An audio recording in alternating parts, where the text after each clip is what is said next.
পৃথা দুর্গাকে দেখেছিল জানতে পেরে ভয় পেয়ে গেল রাজনাথ মুখার্জি। হ্যাঁ বন্ধুরা, এমনটাই দেখা যাবে। তাই সম্পূর্ণ জানতে ভিডিওটিতে লাইক দিয়ে চ্যানেলটি সাবস্ক্রাইব করে দেখতে থাকুন।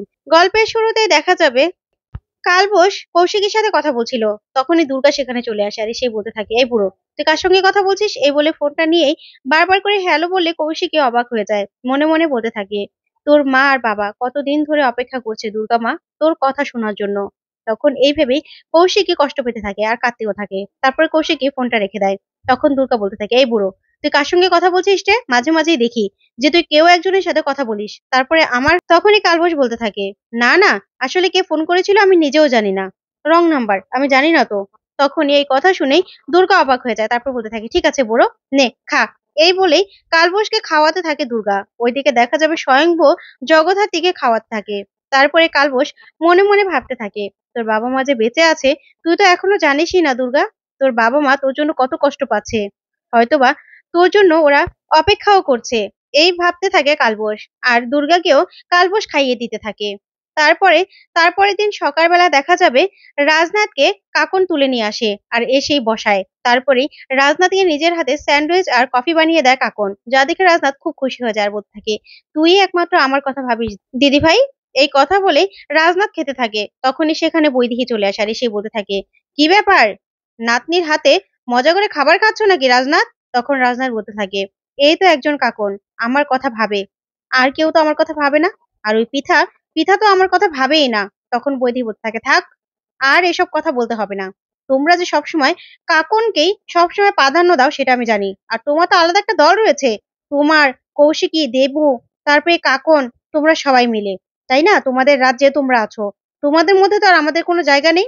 তখন এই কথা শুনে রাজনাথ অবাক হয়ে যায়, বলতে থাকে, শোনো বৈদেহী, সকাল সকাল আমি বসেছি, কাকন আমাকে খাবার বানিয়ে দিয়েছে একটু ভালো করে খাবো বলে।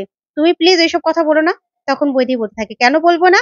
তুমি আর কৌশিকী, তোমরা তো নিজেরাই কোম্পানির মালিক হয়ে বসে আছো। আর আমার ছেলেটা তো একটা কর্মচারী হয়ে রয়ে গেল। তখন রাজনাথ বলতে থাকে, দেখো এখন না এসব কথা একদম উঠাবে না, একদম না।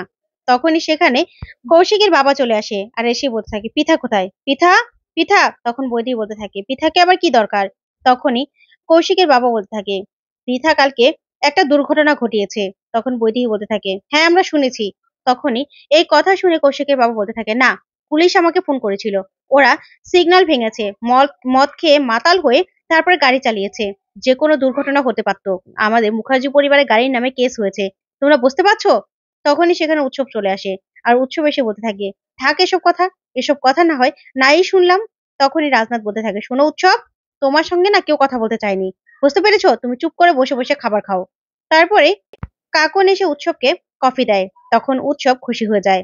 তারপরে সেখানে বৈদেহী বলতে থাকে, আচ্ছা, কালকে না আরেকটা কাণ্ড ঘটেছে, যা শুনে রাজনাথ অবাক হয়ে যায়। বলতে থাকে, কি কাণ্ড? তখন বৈদেহী বলে, পিঠা আসলেই শুনতে পাবে। পিঠা কোথায়? পিঠা। তখন পিঠা আসে। আসলেই রাজনাথ বলতে থাকে, কি করেছো তুমি? হ্যাঁ, কি করেছো? তারপর পিঠা বলতে থাকে, কি করেছি মানে? আমি তো কিছুই করিনি।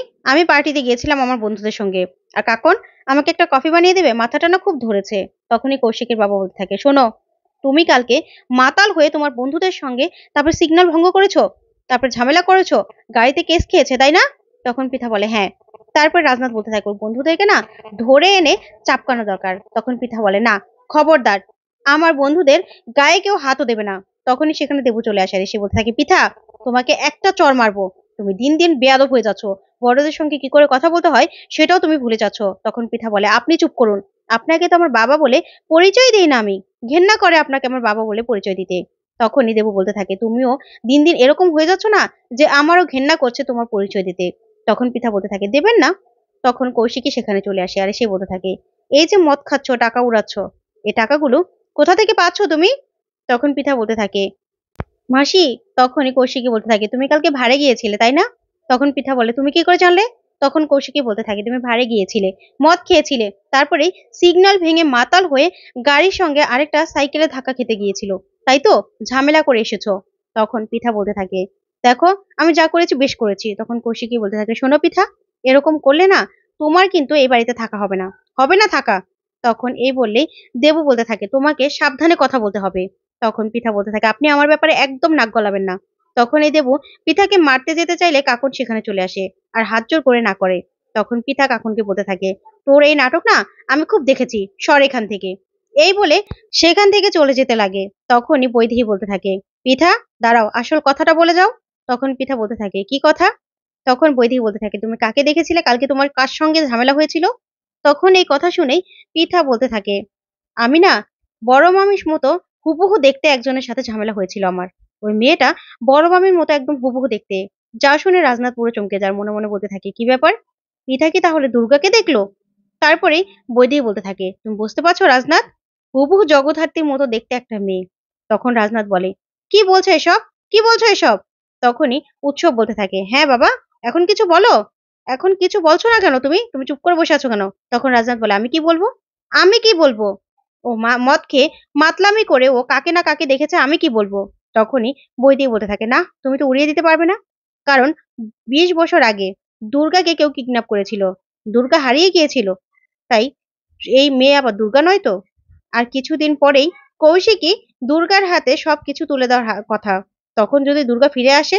যা শুনে রাজনাথ অবাক হয়ে যায়, ওইদিকে কৌশিকীও অবাক হয়ে তাকিয়ে থাকে। তখন রাজনাথ বলতে থাকে, কি থেকে যে কি বলো না, মাতাল হয়ে কার থেকে কাকে দেখেছে কোনো ঠিক আছে নাকি, কি সব বলে। এই বলে রাজনাথ সেখান থেকে চলে যায়।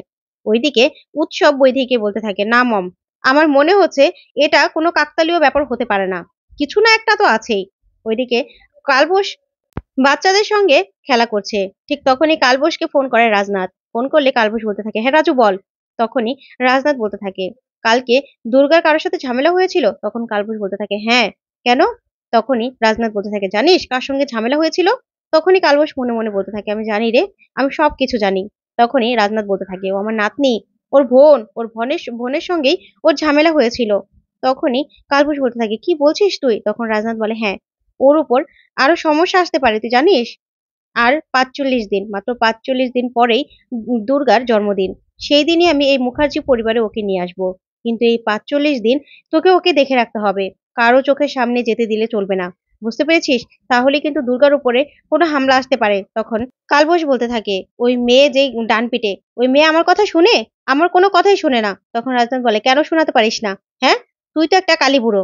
তখনই কালবোস বলতে থাকে, তুই তো একটা টুবলু বুড়ো। তখনই এই কথা বলে দুজন অবাক হয়ে যায়। তারপর রাজনাথ বলতে থাকে, ঠিক আছে, তুই ওকে একটু সামনে রাখবি, ঠিক আছে, সেটা তোর দায়িত্ব। তুই কি করে সামনে রাখবি সেটা তুই জানিস, তুই ওকে সামনে রাখবি। তখনই কালবোস বলতে থাকে, ঠিক আছে, আমি চেষ্টা করব। ওইদিকে রাজনাথ বলতে থাকে, মেয়েটার কি কথা রে, আমি নাকি টুবলু বুড়ো, কি সব বলে না। তারপরেও দুর্গাকে আমি এই বাড়িতে নিয়ে আসবো, দুর্গা এই বাড়ির উত্তরাধিকারী হবে, এই সব কিছুর মাথায় বসবে দুর্গা। তারপরেই সবাইকে ভালো করে জব্দ করব। তারপরে দেখা যাবে কালীচরণ ফোনটা রেখে দুর্গাকে খুঁজতে থাকে আর বলতে থাকে, দুর্গা দিন দিন যে ডানপিটে হয়ে যাচ্ছে, ওকে কি আমি সামলাতে পারবো? কি জানি শেষ পর্যন্ত ওকে কি আমি আটকে রাখতে পারবো?